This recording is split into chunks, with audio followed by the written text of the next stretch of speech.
Assalamualaikum warahmatullahi wabarakatuh. Shalom, Om Swastiastu, Namo Buddhaya, salam kebajikan. Kami dari kelompok 2 dengan nama Sikoman. Kali ini kami akan mereview sebuah artikel yang berjudul Korelasi antara gaya belajar dengan hasil belajar siswa kelas 4 Sekolah Dasar Negeri 072 Tayak, Kecamatan Tempuna, tahun belajaran 2020-2021.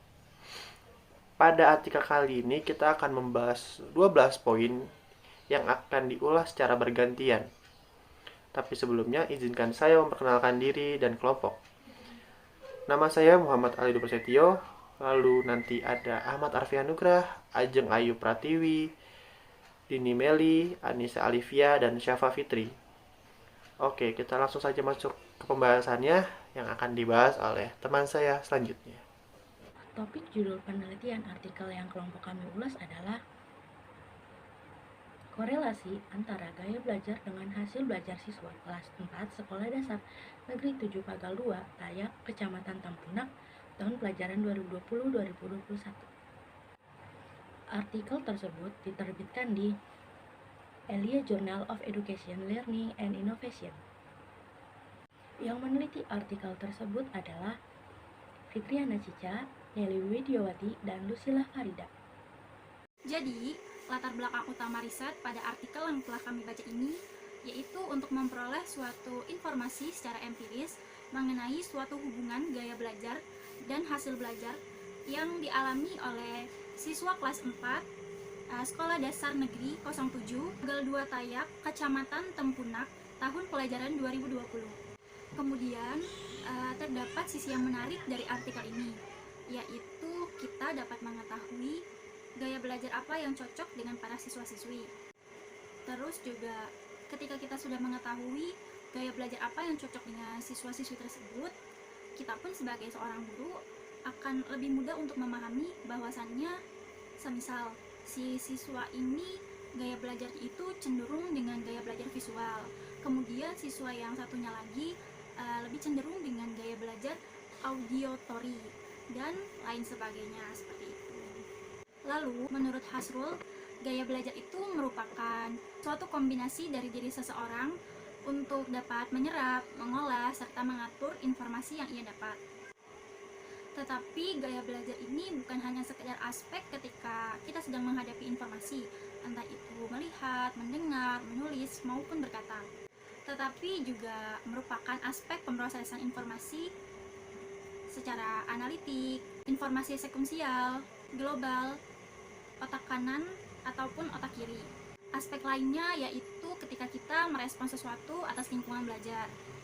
Lalu yang signifikan yang telah diperoleh dari hasil observasi ini yaitu mengenai siswa yang kesulitan dalam menyerap pembelajaran dikarenakan rasa bingung karena penjelasan yang diberikan oleh gurunya. Contohnya seperti ini, ada seorang guru yang memberikan suatu penjelasan atau suatu ajaran materi yang diberikan kepada siswa-siswinya dengan menggunakan metode ceramah, lalu dilanjut dengan metode tanya jawab. Kemudian ketika sang guru ini menunjuk kepada siswa A, si siswa A ini tidak dapat menjawab pertanyaan dari guru tersebut. Justru sang siswa A ini malah meminta gurunya itu untuk menjelaskan kembali dengan cara menuliskan soal beserta jawabannya di papan tulis.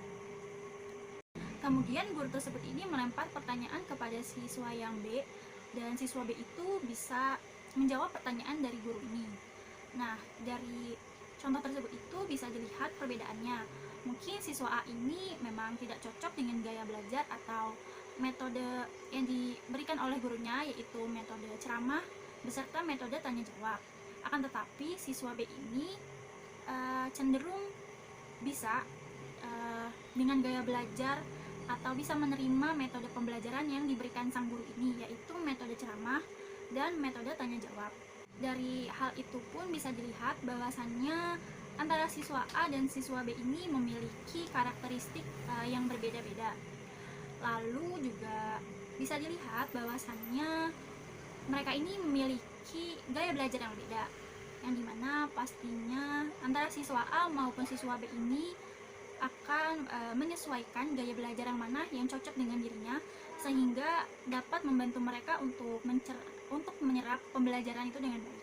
Kemudian letak originality atau kebaharuan penelitian ini diterbitkan pertama kali dalam Journal of Educational Learning and Innovation dalam situs yang ada di samping sini. Lalu disahkan keasliannya dengan nomor penerbitan jurnal di samping ini. Lalu penerbit jurnal hanya menerima naskah tulisan yang original atau sebelumnya belum pernah diterbitkan sebelumnya dalam bentuk soft file, Office Word document atau email, atau submission langsung di akun yang diterbitkan pada bulan Maret 2022. Dari artikel yang kelompok kami temukan dan kami baca, bagian saya adalah menjelaskan apa saja masalah yang ingin dijawab oleh peneliti ataupun penulis artikel tersebut.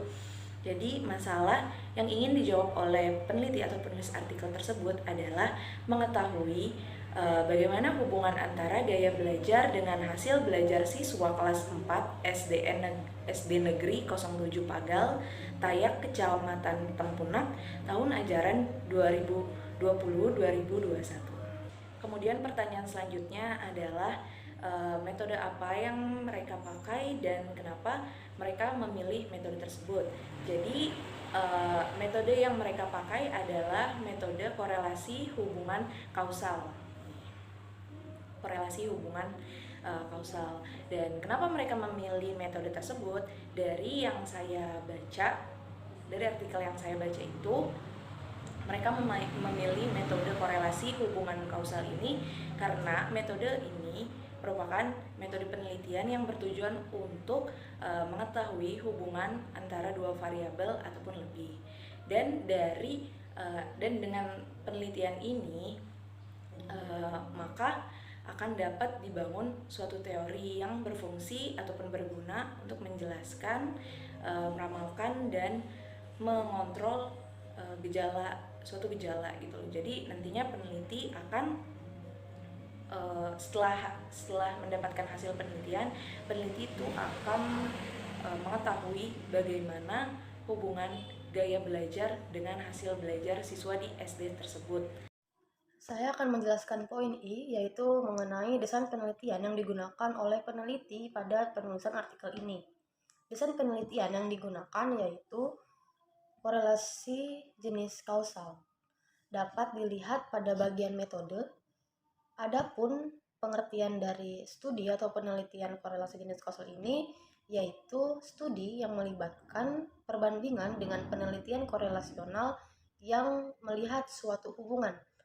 Terlihat dari judul penelitian ini yaitu korelasi antara gaya belajar dengan hasil belajar siswa kelas 4 Sekolah Dasar Negeri 07 Pagal 2 Tayak, Kecamatan Tempunak, tahun pelajaran 2020-2021. Berikutnya pada poin J, apakah kesimpulan menjawab pertanyaan penelitian? Menurut kelompok kami adalah ya. Kesimpulan pada penelitian ini menjawab pertanyaan dapat kita lihat dari bagian abstrak.